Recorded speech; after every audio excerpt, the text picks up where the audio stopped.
Right, time for a bit of PEMF. For those of you who don't know, a PEMF mat, pulse electromagnetic field mat. I've been testing this one out only for a bit, so I'm still getting used to it. It's an IMRS Prime, for those of you who care to know. Swiss made. There are a lot of kind of dodgy, hate to say it, but kind of dodgy Alibaba Chinese cheapies that, according to all my research, basically are rubbish. You can tell if it's a cheapy crap one because usually it'll have like everything. It'll have the coils for the PEMF for transmitting the pulse electromagnetic fields into you, infrared, and they also have like crystal base. It's just like, it's got everything in it. It's like, I can't remember, but relatively, nothing is cheap in this world, but relatively it's cheap. And they all like will have the same description. So if you look online and you see lots of PEMF mats and they all have the same description, then you'll know. And you could probably get them for like a few $100s on Alibaba if you wanted to get one of those. This one is, this does have infrared as well. And I'm not just like buying it because it's Swiss made, but I did a fair amount of research. I'm still trying to get to know it, but I'm interested. I'm interested in these kinds of things. Let's see, what should we do? Let's do a fast start program. Let's do relaxation. Relax. Let's put the infrared up to full because I want to be warm. And here we go. And I've also got, how am I going to do this? Yeah. Nice. And I've also got some charcoal next to me. And I've got some sandalwood here.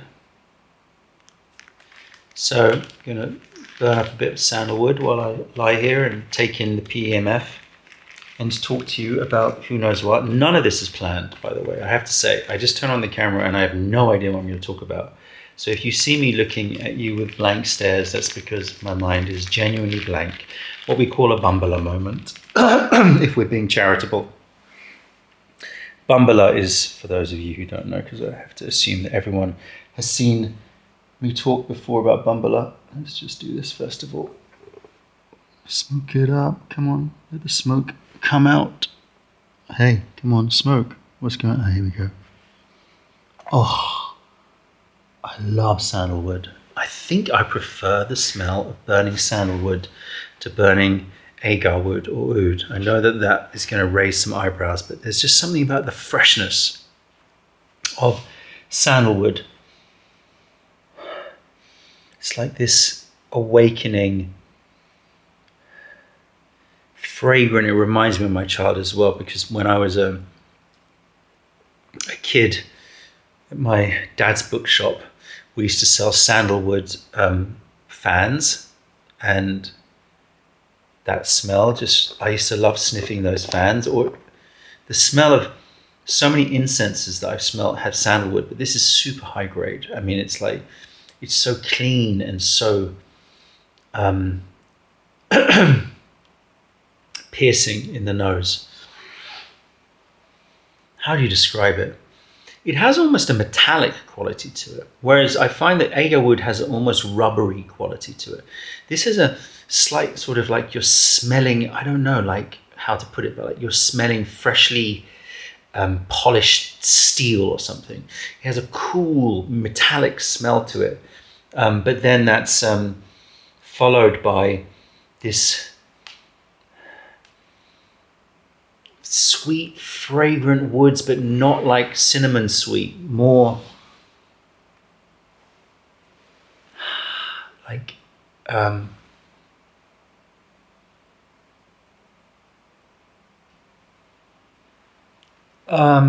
so hard to put it because it is just sandalwood. How do you define that's the thing I love about tea, is that I can drink tea and I can associate it with other things, whereas so many things that I smell just smell of it, so I can't really talk about it in any other terms.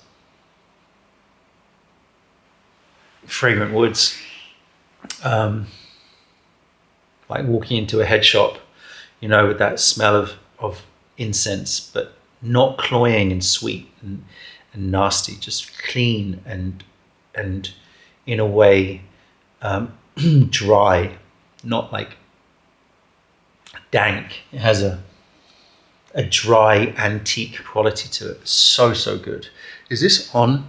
No, it isn't. I was thinking, what's going on? It's not. I didn't feel any vibrations. That's good. See, now you can see that it's not just in my mind, because I was noting that I wasn't feeling the PEMF. So what is PEMF? Pulse electromagnetic fields. I'm not going to do this justice, so I'll just briefly say that one of the purposes of it is to lock you back into the circadian rhythm. So this gives off Schumann resonance as well, which is the frequency of the planet. And there are some really interesting studies about the Schumann resonance. Specifically, there was one study done where, I can't remember when it was, I think it was in the 60s or 70s, where they dug a big bunker under the earth, or maybe there was already a bunker, and they put these medical students, I think, in there to sort of live there. And they, obviously there was no daylight, and they were so cut off from, I think the walls were like super thick, and they were basically cut off from the frequencies of the earth. I'm maybe getting this completely wrong. I haven't researched it for years, so you're going to have to maybe look it up yourself. And obviously, without seeing the sun and being cut off from like the sort of the any stimulation or any inputs that would tell you about time of day, so there were no clocks in there or anything like that, everyone's sleep just went out of whack, and everyone started getting ill, started to feel crappy. And then they had these signal generators that they built into the living space. I don't know, put behind, I want to say that they were put behind like picture frames or something. I don't know where they were, but they were built into it. And then they pumped out the Schumann resonance, which I think is pretty close to alpha brainwave frequency as well. And they started to pump or pipe this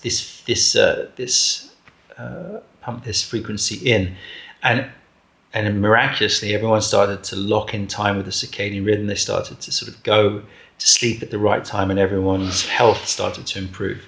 I'm generalizing, but the importance of we hear a lot about grounding. You hear a lot about putting your feet on the ground and just being part of nature. A lot of that is just locking into the circadian rhythm again, because it's so disrupted, of course, by the fact that we've got lights, electricity, all good things. We can get on with stuff later on, but also obviously all of the crazy experiments that we're doing with all of the networks that weren't here 100 years ago, but now we're being bombarded with lots of these different electromagnetic frequencies, means that our circadian rhythm is going out of whack, which is why everyone talks about trying to block blue lights when you go to when you're sort of when the sun sets, etc., to try to keep you as best as possible in the circadian rhythm, because it is clearly something that is very, very good for you.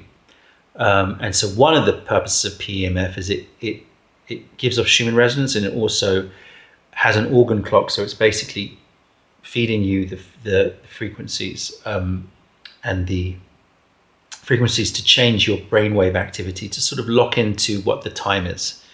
And this is set for evening, so it should just send me into a little bit of a relaxation mode, and I am feeling it now. I just feel like a little weird, it's hard to say, it's like just a little buzz, but nothing like offensive or disturbing, but you just feel a little buzz. It's subtle, but it's there, and I've noticed the difference, and I could notice it just now that it was not coming through. So let me just see what's going on with this. Put a bit more of this frankincense on. So yeah, I'm interested in all of these things. If there are simple ways to offset the damage whilst being convenient of the modern world, then I'm all for it. obviously, it'd be good to get out in nature, wake up at dawn, put your feet on the ground, all that stuff, but it isn't always, I was going to say it's not always possible. You can make it happen, but it's, it can be a bit of a work when you're trying to also fit your life into, other things, other timetables. I'm very conscious of how weird I look right now. What happens if I do it up here? No. Down here? No. There is literally no flattering angle for this, is there? Literally none. It doesn't matter. I'm not here to flatter myself. No, I'm not. So yeah, now I'm going to lie here and you're going to watch me lie here. And that's it. How about that? What else have I been trying? So many different things that I think are really, really interesting. Obviously, we do acupuncture, so acupuncture is great. It's also a good way to, I think, just somehow, I find like it's tuning. It's like a tuning fork. It just tunes the body in a weird way. Anybody who's had acupuncture, I think most people will tell you that there's a certain sensation with acupuncture afterwards. Oh, something fell off the camera. There's a certain sensation during acupuncture of this sort of movement of energy, and sometimes you feel it popping out of the acupuncture points. You feel this sort of weird, like little, kind of painful, but a little bit like a little bubble release out of the acupuncture points. It's weird. And afterwards there's this totally zoned out feeling, like you've just been like shaken in a weird way, like a tuning fork, like zzz, which is why we always advise people not to do anything strenuous or operate machinery, heavy, dangerous machinery directly after acupuncture. Take your time after acupuncture. I've been around this my whole life, I guess, this idea of discrete forms of resonance and energy. And it's interesting how times have changed, like, how you go through cycles of how triggered people get by certain words. And I don't know what cycle we're in now, but we're in the cycle of I don't care.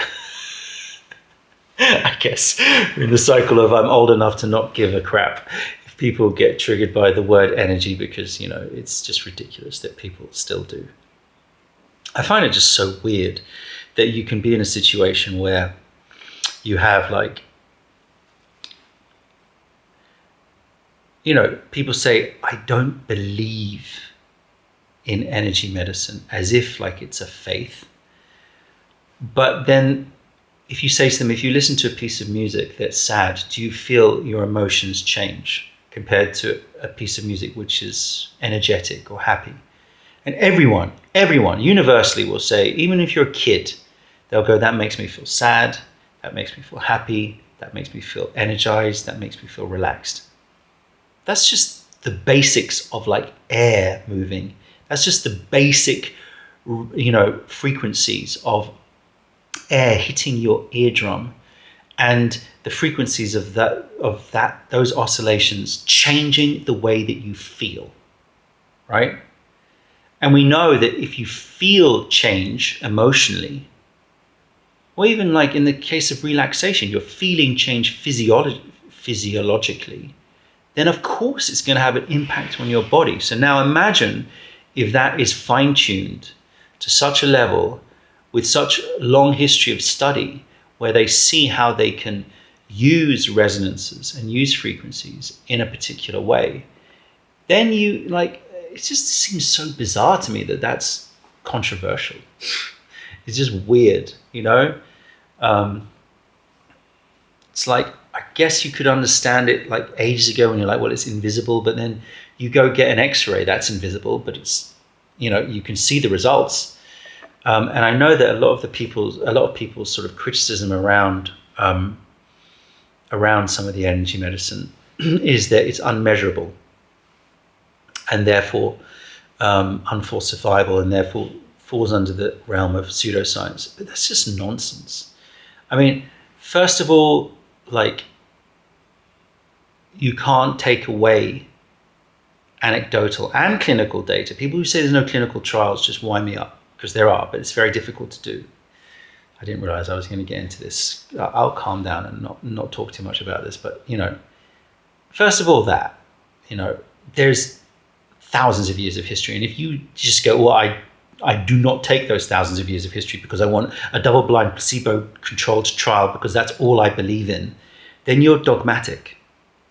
And you're not actually like being a proper scientist, because the scientific method is not just about like this. The guy who invented, the father of EBM, evidence-based medicine, David Sackett, warned of this. He said, we cannot be, I can't remember what the quote is. I'll put it up around me. Something about we cannot allow ourselves to be taken over by the tyranny of evidence.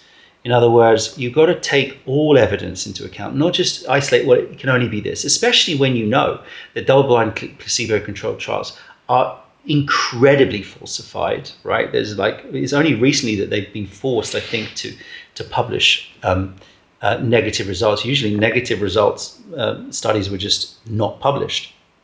They're easy to manipulate, so easy. The idea of blinding is like so complex in itself.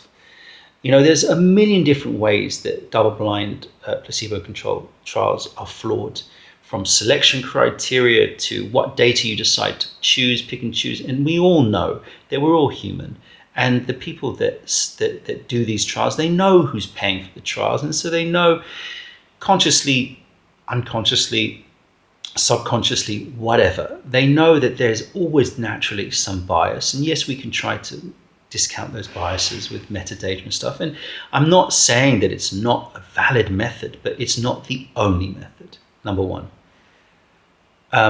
Number two, there are plenty of things that we take as scientific that are non-falsifiable.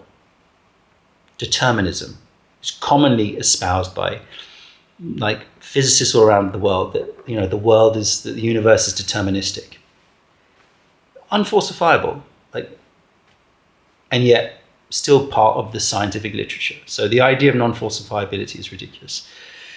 There are many other points, but I'll give one more. The last one is, just because we can't measure the energy, but we can measure the results. So you can go into an MRI scan and you can see brain changes, right, when people have acupuncture. But let's forget that. Just because we can't measure the energy, let's call it chi. Oh, I've got 3 minutes left on that battery. This is going to go, isn't it? Just because we can't measure it, I mean, there's plenty of things that is being hypothesized. Dark matter, for example.